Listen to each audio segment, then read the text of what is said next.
Many people, both from among the Muslimin and from outside, often ask a simple question that turns out not to be so simple at all. Why did Muslims adopt the crescent as a symbol? We see it today almost everywhere. We see it on mosques, we see it on many Islamic buildings, we see it on the flags of several Muslim countries, we see it in Islamic organizations, such as the Red Crescent and similar institutions. So the question naturally arises, where did this come from? Most opinions suggest that the first Muslims to formally use the crescent as a symbol were the Ottomans. According to the most common view, this adoption happened during the Ottoman period. Some people say it began with Sultan Selim I, who ruled between 1516 and 1520 in the early 16th century.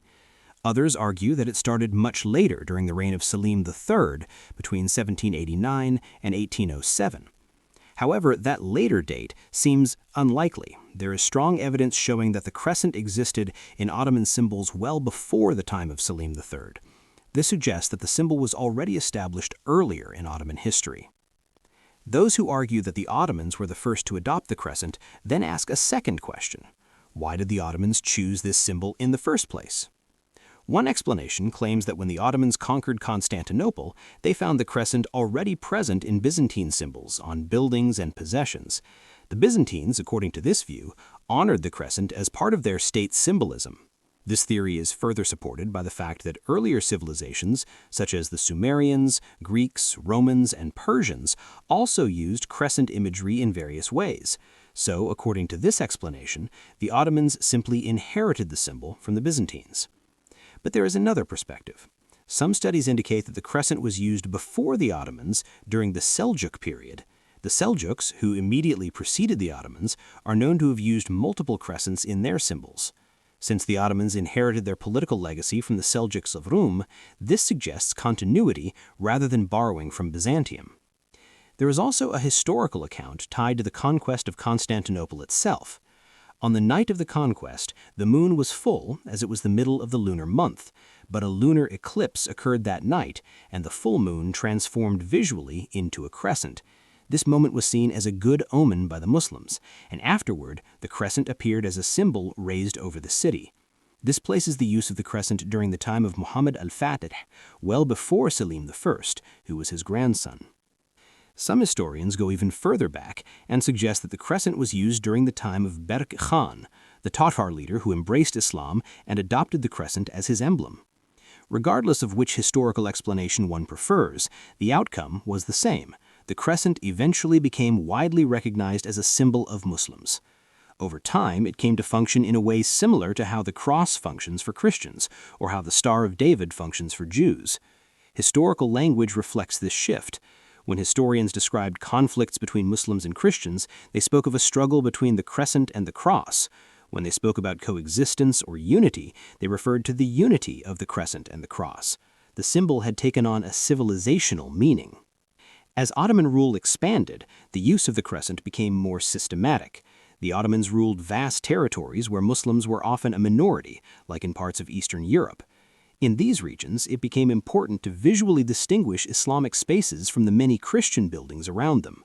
Placing a crescent atop mosques and Islamic institutions served this purpose clearly. This practice extended even to sacred sites.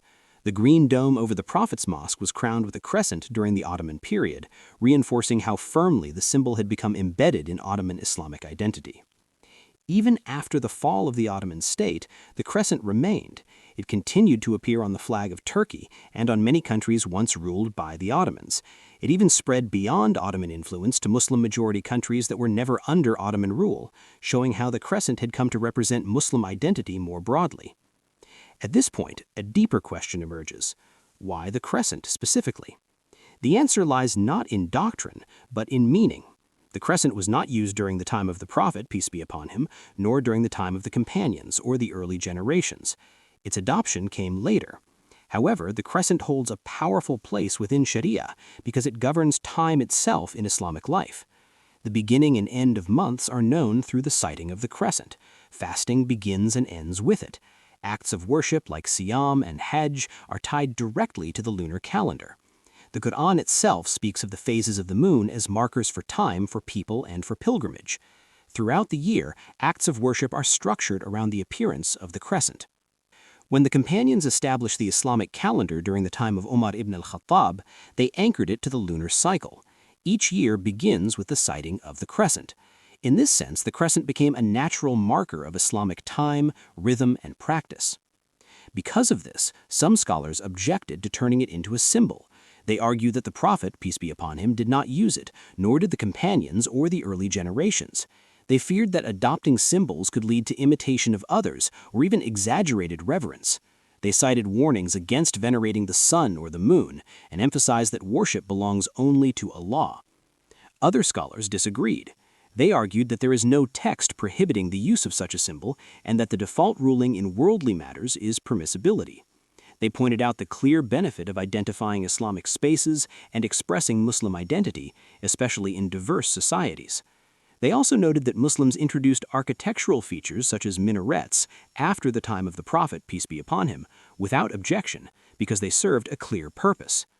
From this perspective, the crescent is not an act of worship, nor a part of creed. It is simply a symbol, one that can be replaced if needed, as long as it is not sanctified or treated as sacred. In the end, the crescent represents history, identity, and practical meaning, not theology. It is a sign, not a belief. We ask Allah to elevate the condition of the Muslims in form and in substance. Thanks for watching. Peace be with you.